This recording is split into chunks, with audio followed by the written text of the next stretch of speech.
Next, we have Director of Halcyon Technologies, UAE. He's also the chairman of the UAE Scrabble Club. He's ranked among the top 10 Scrabble players in the Arabian Gulf and is credited with raising the profile of Scrabble in the country and the region. Since 2007, he has been organizing games, tournaments, and raising awareness about Scrabble through coaching camps for school children. In addition, he is an avid quizzer and a frequent quizmaster and is currently ranked first in the Middle East on the World Quiz Rankings. May I please welcome on stage Mr. Nikhil Soneja. Okay, I've got to make sure I stay within this circle. That's going to be a bit of a challenge.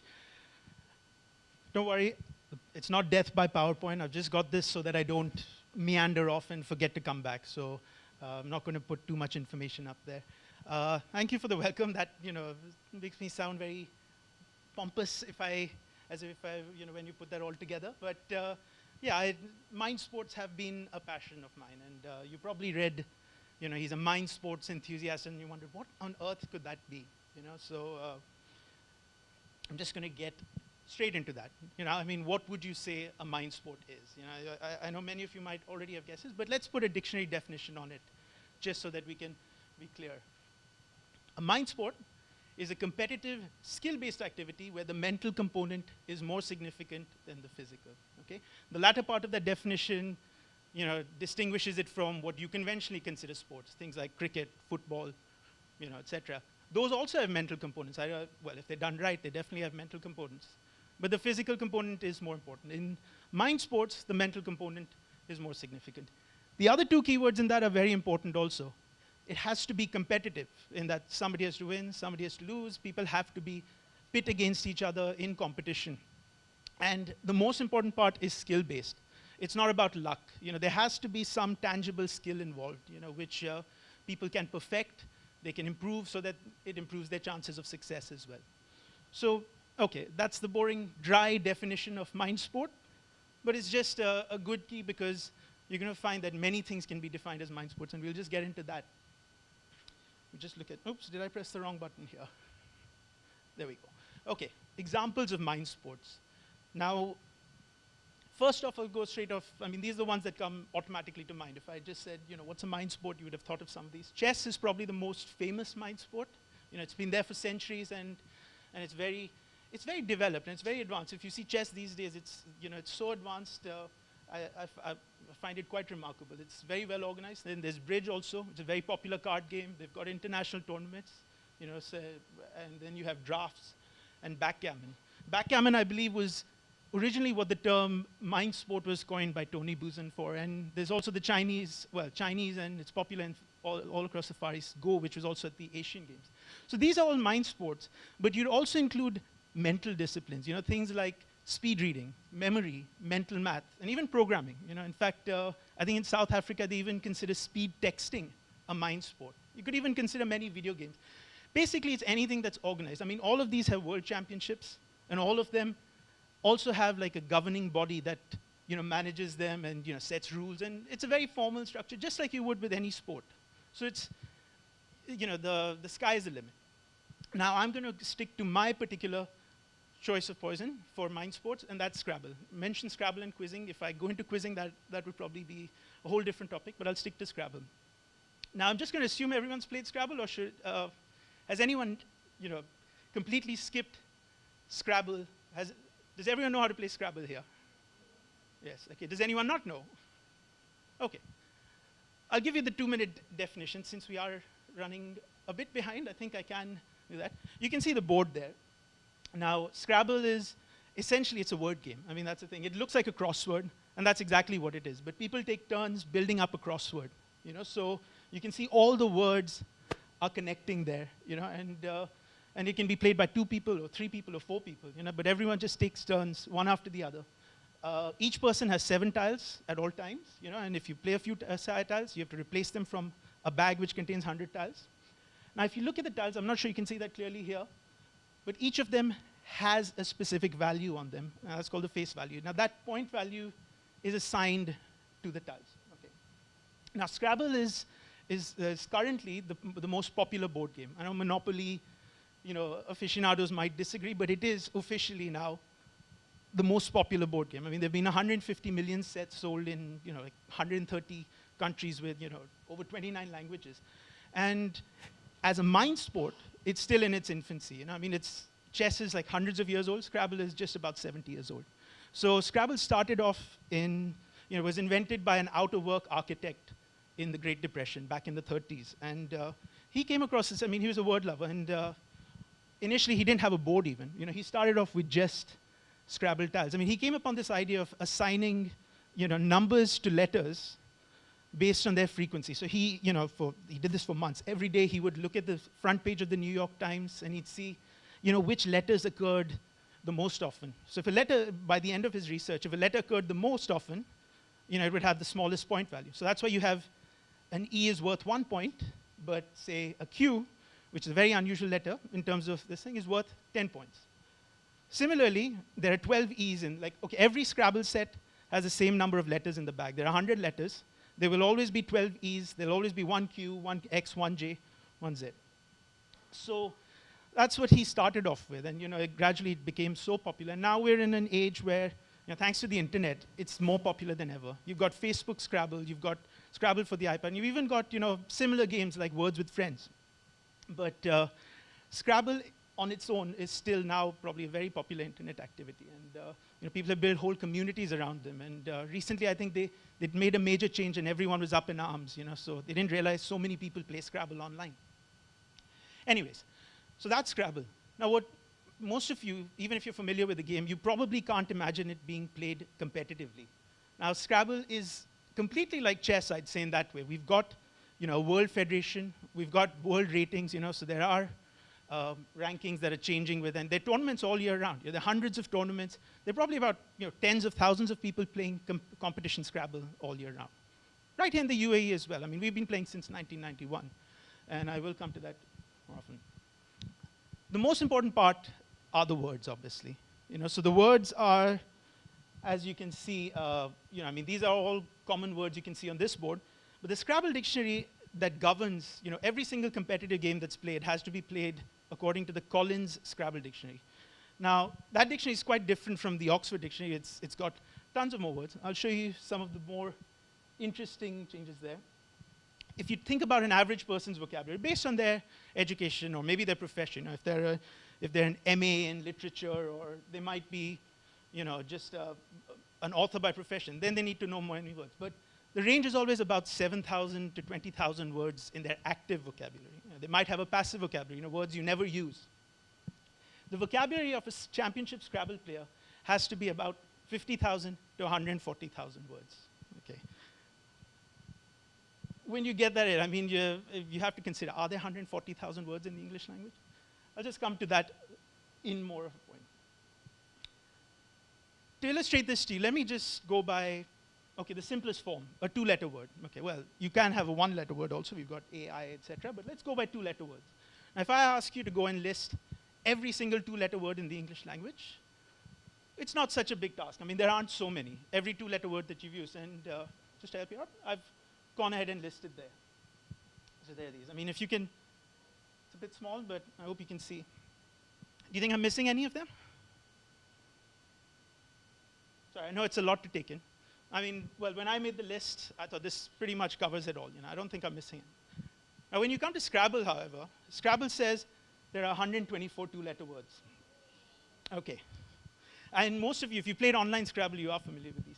Now, these aren't just random combinations. I've not just taken letters and put them together. These are all words that have some meaning, but you don't necessarily need to know the meaning when you're playing Scrabble.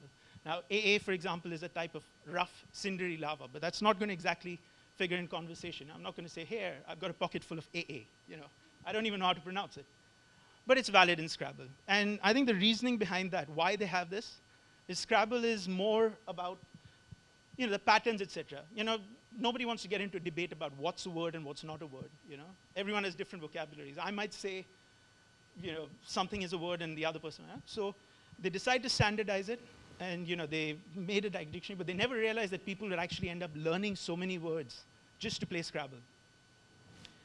It's another interesting fact, which many people don't know, that the world's best Scrabble, I'm talking about English language Scrabble, the world's best Scrabble players come from Thailand. What's an interesting fact is many don't even speak English, and yet they're champion players. Now, how is this possible, you might ask? I know they were discussing that at the World Championships, they might actually have a translator in case the winner doesn't speak English. And this is at an English language game. So how is that possible? You see, the way they do it is they learn words by rote without any context. So they go through words, in terms of patterns. They see, okay, this is probably the most probable word, like I told you about frequency before of letters. So the most common letters, they just put them together and they learn all the words and they remember them without any context, without any meaning, which is a very difficult thing to do. But they actually succeed, and they, in some ways, they do better than people who are native English speakers. Many a time we have, say, masters in literature who just show up and expect to rule the roost when they're playing Scrabble. And they think, okay, my vocabulary is good. I clearly know many more words than the average person. I should be winning this in a cinch. They don't. It really comes down to more than just words. And that's my next point. It's not just about memorizing words. That's one aspect of it. And if you're a championship Scrabble player, they spend hours. Maybe before a major tournament, they'll spend a few hours rehearsing and memorizing words. They'll use all sorts of mnemonics and use flashcards and things like that. And they will go through these excessive routines. And it's a bit of obsessive in that way. When they want to succeed, they have to know the words. They don't want to be caught up when the game shows up. But it's not just about memorizing words. I did say it's like chess, but I actually feel that Scrabble is a complete all-round game. One of the most important skills is anagramming, which is basically just unjumbling words. I mean, when you're dealt tiles in Scrabble, they can just be these random ordered tiles. And like these, these look like gibberish. But a Scrabble player will automatically look at them and try to figure out the word. Does anyone see any words in here? Toenail. That's a nice one. Any others in the others?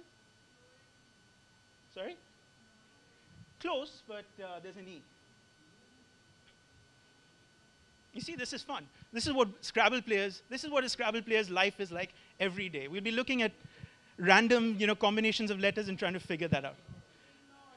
Ignores, very good. You said toenail, but that's also an anagram of elation. And if you look at signor, which is, okay, it's a word that's come in through Italian. And there are some more unusual words also. There's regions, there's. So basically, this is, if you play Scrabble, you get obsessed with these kind of things. And if you have to be good at it, because usually shuffling the tiles around, it's helpful that they're all just, square tiles, and you can just shuffle them around. The second skill, and this really points back to, I think it was Taresh, right? He showed you the magic square over there with 27. Scrabble, I'd say this is more important than the language component in the game. It's the math, First of all, although you're playing words, you're playing English letters, the scores, the tiles are what are really important, the scores on the tiles. So a good Scrabble player, like the biggest problem an amateur person has is when they're playing Scrabble, they put down the first word they see. They think, okay, I've spotted a word, that must be it. What a Scrabble player does is he spots, say, 5 or 6 different words, and he calculates a score, and he sees where the placement will get him a maximum score. So, for example, he can do this by playing multiple words in one turn. So if you've got the word good, and you can just connect it by playing from, and then you're forming 3 other words, which is off, or, and do. All of them have to be valid words, if you're forming. So you score a lot more points doing that. So you have to make these mental calculations very quickly. Apart from that, you also have to have quick mental maths to calculate. Nobody can be a bad, they were asking who's good at math. If you play Scrabble, your math will definitely improve. When you have to keep score, it's not like on online Scrabble where this computer calculates it. Each person has to calculate their own score for the turn, and you have to calculate the opponent's. And at any point, if you want to ask somebody who's leading in this game, you have to know, okay, I'm leading by this much. And you have to tally it with the others. So there's a lot of math in it. And there are also other math skills, which I'm not going to get into, don't worry. But it's a very mathematical game. And that's why a number of, say, computer scientists and people with a mathematical bent are good at Scrabble. Other skills, you have to be, it's a very visually aware game. You're talking about a board. The person who's playing Scrabble doesn't just think of, okay, I'm playing this word or this turn. You're looking at the whole board. You're looking at which openings are there. And you're also trying to think a few words ahead. your current move is important, but it's also important to see, like what the other person is going to play, or what's going to happen, say, 2, 3 moves down the line. In chess, for example, you think many moves ahead. But in Scrabble, you have to think a few moves ahead. Quick thinking and decision making. Now, in Scrabble, a championship Scrabble game lasts at most 45 minutes. So in 45 minutes, that means it's less than a minute for each turn. So you have to make all these decisions very quickly, and it's really good. I mean, it's amazing if you see some of the kids who are playing, some of the high school kids. They're super fast. I mean, they can finish games in less than 15 minutes, and we never give them credit, but they really think fast. We just don't give them the chance. And I've seen in Scrabble, they definitely, once they get the chance, they're super fast. Patience and discipline. Now, a Scrabble game is, say, 45 minutes, but to win a tournament, you probably have to play over 20 games, over 3 days. So it is, it is a, but you also have to have that discipline because you are going to lose some games on the way to that. And that's a very important lesson that I think Scrabble teaches when, kids take part in competitions, that you know that you can lose, but that you shouldn't throw away all your cards at that point. You just wait through for the next one. So that's a very important skill, I feel, in Scrabble. This is just to give you an example of some championship Scrabble boards. I know it's not clear, so I'm not going to linger on this. Scrabble in the UAE. Okay. I'm going to just very quickly go over this. Sorry, this is a bit of a plug. The UAE has been playing Scrabble since 1991. I mean, we're one of the first. We've been taking part in every world championship since 1991, and we finished as high as 5th. That was in 2007, and that's much higher than most other countries. So it's really remarkable for a country of our size to have done that well. The current world under-16 champion, and well, he was the reigning champion, is from the UAE. And we hold the annual Gulf Scrabble Championship every year in Dubai, and it's in its 24th year. It actually started in 1991, just before we took part in the first World Championship.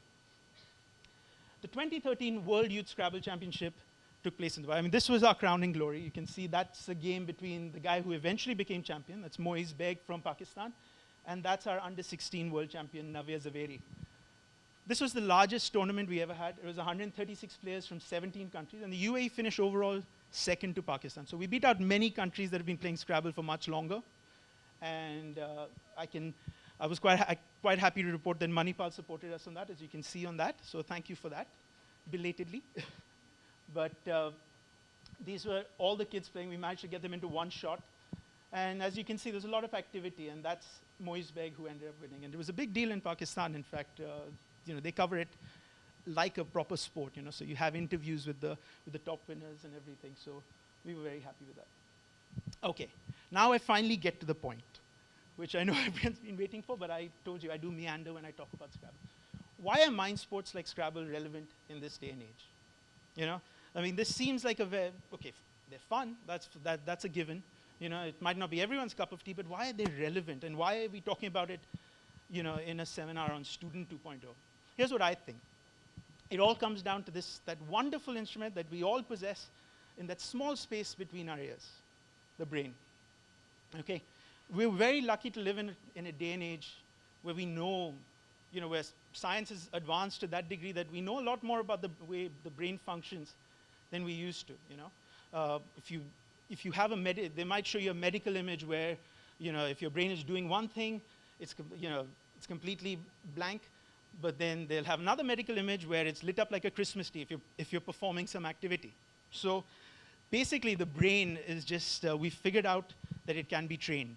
And that's a very big achievement, I think, that the brain can be trained. I mean, your neural pathways are constantly changing. If you do an activity enough, it will just change the way your brain thinks physically.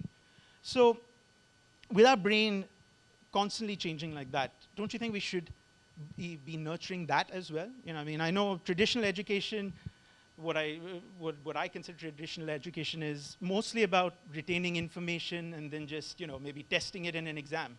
But are you really testing what your brain can do? I mean, are you really pushing it to the limits? I don't think so. I think because of that, just, this sort of retention and cramming and then just, regurgitating it for an exam, that just makes your brain slow. It makes it lazy. And I think you need to stay on your toes with your brain. You need to keep it interested. Your brain is just bored, And mind sports incentivize that. I mean, they make you, they enable you to just fine-tune your brain and just make it as sharp as possible. we live in this information age, where there's this overload of information.